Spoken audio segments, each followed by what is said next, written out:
Five Nights at Freddy's 2 didn't just end, it detonated a lore bomb.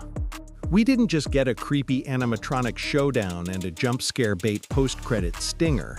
We got a completely new direction for the Afton family, a terrifying new role for Vanessa, and a setup that almost screams, hey, this is where the Five Nights at Freddy's 3 movie's going. So in this video, we're going to unpack all of it.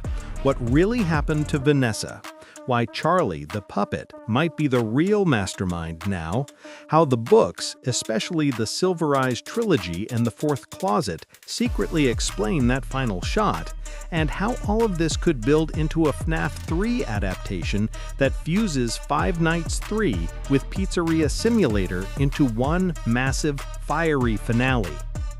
By the end of this breakdown, you'll have a full picture of where the movies could go next, and why Vanessa might be way more than just the cop who knows too much. Let's get into it. We'll start with the ending of Five Nights at Freddy's 2 and work outward, because that last stretch of the movie quietly rewrites the entire emotional center of this film universe. After the animatronics go full chaos mode and the older, more twisted machines assert dominance over the newer ones, we see the real power player step forward. The marionette, also known as the puppet, now linked to Charlotte Emily. In the movie's version of the story, Charlie isn't just another victim in the background. Her spirit is furious, focused, and ready to take the fight directly to William Afton. In the game lore, Charlie becomes the protector of the murdered children. Her soul inhabits the puppet, and from that moment on, her main job is to look after the other kids who were stuffed into the suits. She's not just one more ghost, she's the guardian of all the others. The movie keeps that core idea, but then adds something completely new. In this film, Charlie's anger isn't just directed at Afton. It's directed at all adults. The adults who stood by, the adults who didn't help, the adults who let her die. That's why she manipulates Abby into turning off the safety systems and helps unleash hell. She wants revenge, and she doesn't really care how many grown-ups get hurt along the way. But the truly game-changing move comes when she escapes the pizzeria and chooses a host, Vanessa. Instead of staying bound to a wooden puppet forever, Charlie reaches out and takes over the person closest to Afton who's still alive, his daughter. That's where the film stops following the familiar game path and starts borrowing heavily from the novels. And if you've only played the games, that final shot of Vanessa's eyes turning silver might feel totally random. But if you've read the Silver Eyes books, it's a huge hint. Let's talk about those novels for a minute, because they are basically the Rosetta Stone for understanding what the films are doing with Charlie and Vanessa. In the Silver Eyes trilogy, we follow Charlie as she comes back to her hometown to attend a memorial for her childhood friend who was murdered at Freddy's. She reconnects with her old friends, they sneak back into the abandoned pizzeria, and they slowly realize that the animatronics are haunted by the kids who were killed there. So far so FNAF. But it's what the books reveal about Charlie's true nature that matters here. The novels eventually reveal that the Charlie we've been following isn't the original Charlotte Emily at all. The real Charlie was murdered by William Afton when she was very young. Her father, Henry Emily, the mechanical genius behind the animatronics, was completely shattered by grief. Instead of just mourning, he started building. He created multiple robotic versions of his daughter, different Charlies to represent different stages of her life. A toddler, a small child, a teenager, even an adult model he never fully finished. He programmed them with fabricated memories, adjusted and embellished to make them feel like real lived experiences. To the robot Charlie, those memories are her reality. To Henry, it's a way to pretend his daughter never truly died. Eventually, the unfinished adult version of Charlie is stolen by Afton and repurposed into a vessel for his daughter Elizabeth. That's how we end up with characters like Circus Baby being tied to Elizabeth's soul inside a body that originally came from Henry's grief. Yeah, it's a lot. But once you understand that the books play with human-like robots, false memories, and souls inhabiting artificial bodies, you can see exactly why the movie ends with Vanessa's eyes turning silver. That's not just a cool visual, it's a statement. The film is quietly telling you Vanessa is not what she seems. Let's trace the clues, because they've been laid out piece by piece. In the games and books, Elizabeth Afton is William Afton's daughter who becomes obsessed with Circus Baby, gets too close, and gets killed by the machine her own father built. Baby has a claw inside her body designed to snatch children, luring them in with ice cream and friendly behavior. When Elizabeth dies and her soul possesses Circus Baby, her eyes change color, one of the iconic visual signs something is wrong. The movie doesn't just ignore that, it mirrors it. We see a similar eye transformation with Vanessa when Charlie takes control. Her eyes shift in a way that echoes the way Elizabeth's presence is shown in Circus Baby. That's not an accident. The film is fusing roles. Vanessa in the movies seems to stand in for Elizabeth from the games and novels. But the movie timeline makes it weird if Vanessa is just another human girl who survived everything. Her connection to Afton isn't just emotional, it feels engineered. The way he talks to her in the flashbacks is cold and mechanical, almost like she's part of the machinery of his evil, not just his daughter. He tells her she has a purpose, that she belongs to him. Those aren't just words of a controlling parent, they sound like the commands of a creator talking to his creation. That's where the robot theory comes in. Take what we know from The Fourth Closet. Henry lost his real daughter, so he built robots to replace her and tried to program them into being real. Now imagine Afton doing something similar, but without the grief, empathy, or limits. He kills his own daughter through his invention, and rather than learning from that horror, he doubles down. He builds a replacement, a robotic Vanessa, to fill the role he destroyed. In that version of events, Vanessa isn't just traumatized, she's constructed. A being designed to act like his daughter, to mimic her, to play the part he once played. Her vague memories, her strange distance from her own childhood, the way the novelization of the first film describes her eyes like artificial lights or computer displays, all that starts to make sense if she is, at least partially, robotic.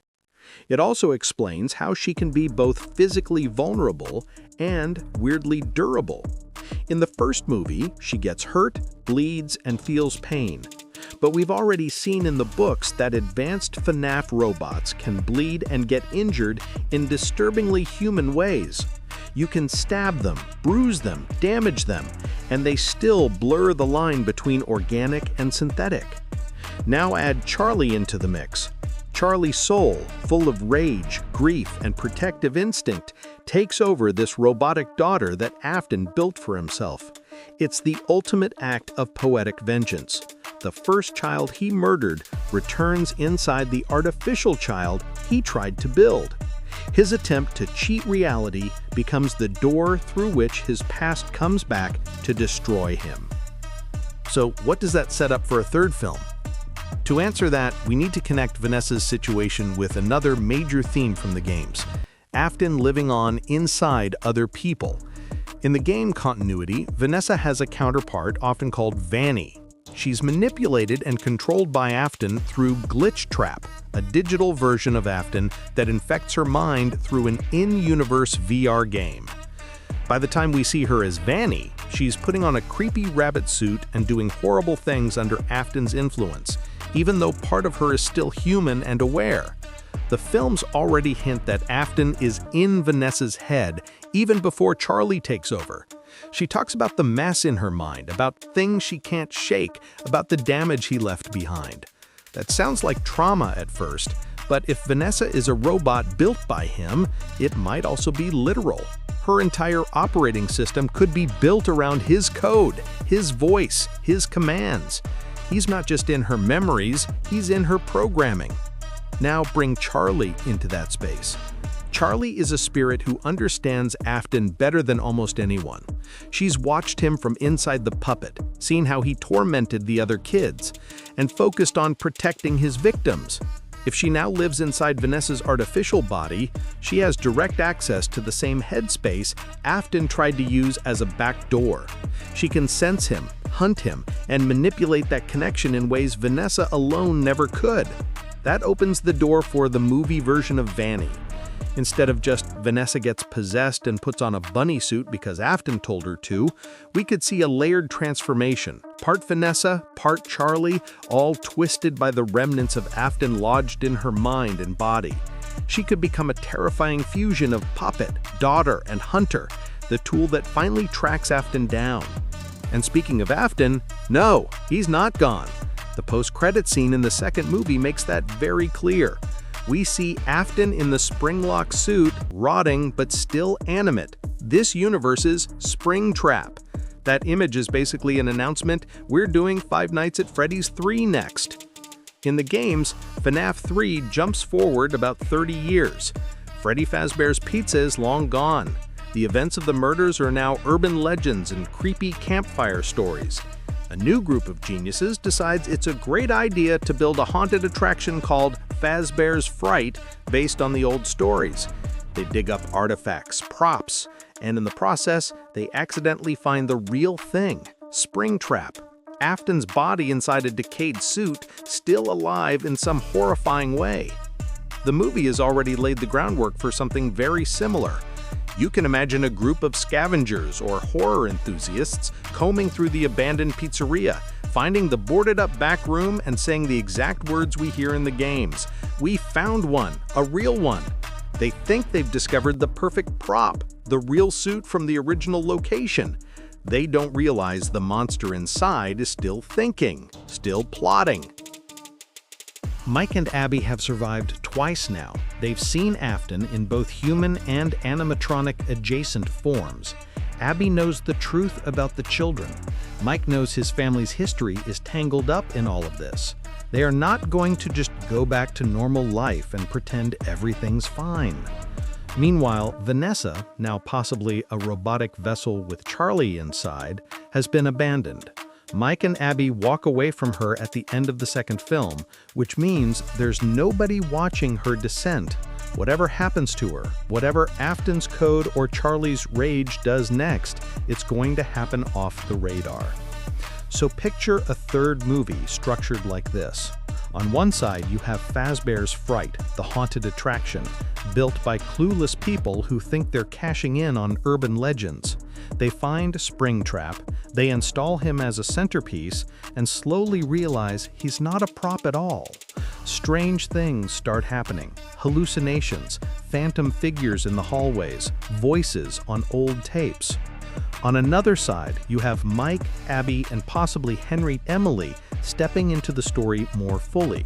The movies have already teased Henry as the other big name behind the scenes, the creator who understood the danger of Afton's twisted use of his technology. His legacy, his warnings, his tapes, and his voice have all been used in the games as a way to set a final trap. In Pizzeria Simulator, Henry's whole plan is to lure all the remaining haunted animatronics into one place, trap them, and burn it all down. He knows he can't undo what's been done. He can't bring the children back, but he can make sure that Afton and the creatures he created never escape again. His final speech in that game is one of the coldest, most iconic moments in the series. The movie credits for FNAF 2 end with Henry sending a message to Mike about how dangerous Afton is. That's not a throwaway scene. It's the beginning of Henry stepping into his Pizzeria Simulator role, the man with the last plan. Now imagine a film that merges FNAF 3's haunted attraction with Pizzeria Simulator's final fire. Fazbear's Fright becomes not just a dumb horror experience, but the stage for Henry's ultimate move. Mike could be brought in to manage or investigate the attraction, Henry could manipulate events to draw all the pieces together. Springtrap, the haunted animatronics that escaped or survived. Vanessa, Vanny as Afton's agent or as Charlie's weapon, and the restless souls of the murdered children. All of it converges on one building, one final night, one chance to end it all. That would allow the third movie to pay off multiple threads at once. The hallucinations and psychological horror of FNAF 3, those fit perfectly into a haunted house where the spirits of children and the presence of Afton warp reality. The slow reveal of Springtrap, already teased by the post-credit scene. The burning finale from Pizzeria Simulator, perfectly suited for a movie climax, where Henry finally says his last words to Afton and lights the match. Where does Vanessa fit into all of this? If she truly is a robotic recreation of Afton's daughter, now partially inhabited by Charlie, her arc becomes tragic and crucial. She's the bridge between worlds, human and machine, victim and weapon, past and present. Afton may still have some control over her, using her like Vanny in the games, but Charlie might be able to hijack that link, using Vanessa's connection to get close enough to Afton to finally make him pay. That could mean Vanessa, as Vanny, is the one who leads Springtrap into the final trap. Or she could be the one who has to choose, obey the voice in her head, or side with the people trying to shut him down forever. Either way, her story doesn't end with silver eyes and a hospital bed. That moment is just the beginning. So where does that leave us right now at the end of FNAF 2? We have a Springtrap confirmed. We have a possible robot daughter with a dead girl's soul inside her. We have Mike and Abby alive, traumatized, and more aware than ever of what's really going on. We have Henry Emily starting to move from the shadows to the foreground. And we have a series of games that already showed us how this kind of story ends. Not with a single jump scare, but with a fire, with a plan, with someone finally saying to Afton, "You don't get to come back anymore." Whether the movies follow that path exactly or mix it with even more book material, one thing is pretty clear. They're not just adapting the games beat for beat, they're remixing them, combining the mainline titles, the side games, and the novels into one unified movie timeline. That means more surprises, more twists, and more opportunities for theories like the Vanessa robot idea to actually matter. The big questions now are, will the third movie fully commit to the haunted attraction angle? Will we actually see Vanny on screen, or will that be held for a later chapter? Will Henry finally get his moment to confront Afton? And will the film universe end in the same blaze of fire that closed out some of the games? We'll have to wait to find out. But one thing's for sure, that quick flash of silver in Vanessa's eyes wasn't just a cool visual, it was a promise. The story of Charlie, Vanessa, and Afton isn't over. It's evolving. And if the movies keep leaning into the wildest parts of the books and games, the next chapter is going to be very, very dark and very, very fun to dissect. Let me know what you think this all means. Do you buy the theory that Vanessa is a robot stand-in for Elizabeth? Do you think Charlie is really in control now? And how would you structure a FNAF 3 movie with Springtrap, Fazbear's Fright, and a final confrontation? Whatever happens, we'll be here breaking it all down.